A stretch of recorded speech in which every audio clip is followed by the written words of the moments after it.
मुझे किसी तरह से सारी ग्रेट पिरामिड्स ऑफ इजिप्ट का अनरिस्ट्रिक्टेड एक्सेस मिल गया है। ये मेरे आज तक की देखी गई सबसे कूल चीज है। हम एंशिएंट फेरोज के टूम के अंदर जाने वाले हैं, ऐसी जगह जहाँ एंटर करना लिटरली इलीगल है क्योंकि यहाँ बहुत खतरा है। अगर हम गिर गए तो? ओ हाँ, तुम बेशक मर जाओगे। हम स्विम करके पिरामिड्स के नीचे बने एक सीक्रेट अंडरग्राउंड टूम तक भी जाने वाले हैं। Oh my God! हमें एक्सप्लोर करने के लिए सिर्फ 100 घंटे मिले हैं और हम शुरू करने वाले हैं अभी इसी वक्त। मेरे पीछे आओ बॉयज, मजा आने वाला है। ये कितना खूबसूरत है। किसी ने यहाँ ये पत्थर 4500 साल पहले रखा था। बिल्कुल सही, ये पिरामिड लगभग 4500 साल पुराना है। जिस पैसेज वे में हम हैं वो हमें वहाँ ले जाता है जिसे इजिप्टोलॉजिस्ट कहते हैं किंग कुफू का टूम, वो फेरो जिसने शायद पिरामिड्स बनवाने का हुक्म दिया था। वो ये कमरा द ग्रैंड गैलरी कहलाता है। हमने इस पिरामिड का कितना % एक्सप्लोर किया होगा? शायद हमें इस सवाल का जवाब कभी न मिले। ये सबसे कूल तरीका था जवाब देने का। ये वो कमरा है जहाँ किंग को दफनाया गया था। जहाँ तक हमें विश्वास है। हाँ। तो चलो चले। हाँ। बॉयज ये देखो, ये क्या है? 4600 साल पहले इस कमरे में शायद किंग का ममीफाइड शरीर रखा था। ये वही जगह है जहाँ फेरो को दफनाया गया था। हमारा मानना है कि मरने के बाद ये उनकी कब्र थी। क्या मतलब है? हमें पक्का नहीं पता। मुझे लगता है कि इस पिरामिड के अंदर कहीं और भी एक चेम्बर है जिसे हमने अब तक नहीं ढूंढा है और उसमें शायद राजा का शरीर हो सकता है। पता है क्या, इस वीडियो में हम वही ढूंढने वाले हैं क्योंकि हम सच में पिरामिड्स के सैकड़ों फीट नीचे से लेकर धरती के सबसे बड़े एंशिएंट पिरामिड की सबसे ऊंची चोटी तक एक्सप्लोर करने वाले हैं। ये तो जबरदस्त था।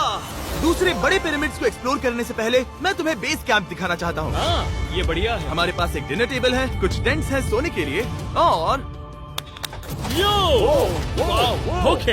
यहाँ तक कि हमने लाइट्स भी लगाई हैं ताकि तुम पिरामिड्स को कैंप से देख सको। ये इस दुनिया की सबसे महंगी नाइट लाइट होगी। ये है वो पिरामिड जिसे हम एक्सप्लोर करने वाले हैं। मुझे सुबह 5 बजे शुरू करना है तो सब जाके सो जाओ।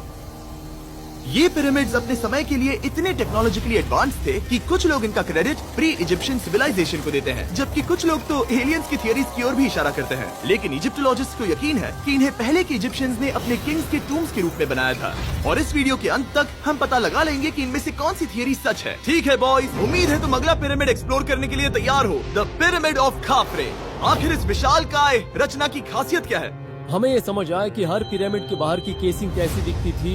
एक जमाने में ये सब ऐसे ही दिखते थे। मतलब जैसे एलियंस ने इन्हें बनाया था वैसे? एलियंस ने नहीं बनाया। रामी हमें धरती के नीचे लगभग 100 फीट खाफरे के पिरामिड में गहराई तक ले गया। यहाँ एक ऐसी जगह है जहाँ इस आधुनिक दुनिया में से शायद ही कोई गया होगा।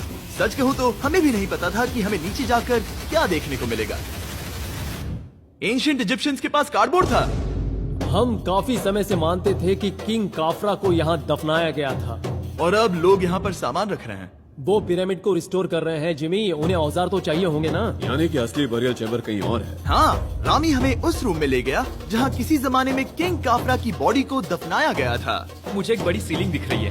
दुर्गा में इस पिरामिड के बहुत अंदर है। हम पहुँच गए किंग काफरा का असली बरियल चेम्बर। मैंने इससे अच्छी चीज आज तक नहीं देखी। भाई क्या बात है! ये क्या है? रुको, उस तारीख को देखो। जिसने ये लिखा है उसी ने टूम को डिस्कवर किया था।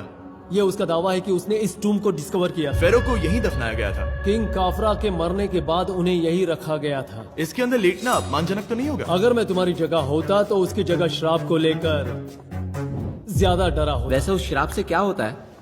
कोशिश करके देखो। नहीं। ठीक है, चलो शराब के लगने से पहले यहाँ से निकलते हैं। ओह माय गॉश, ये पिरामिड तो शानदार था। राजा का मकबरा हमारे ज्यादातर सवालों का जवाब नहीं दे पाया, लेकिन पिरामिड्स के नीचे गहराई में स्थित अंडरवर्ल्ड का एक दरवाजा शायद वो चीज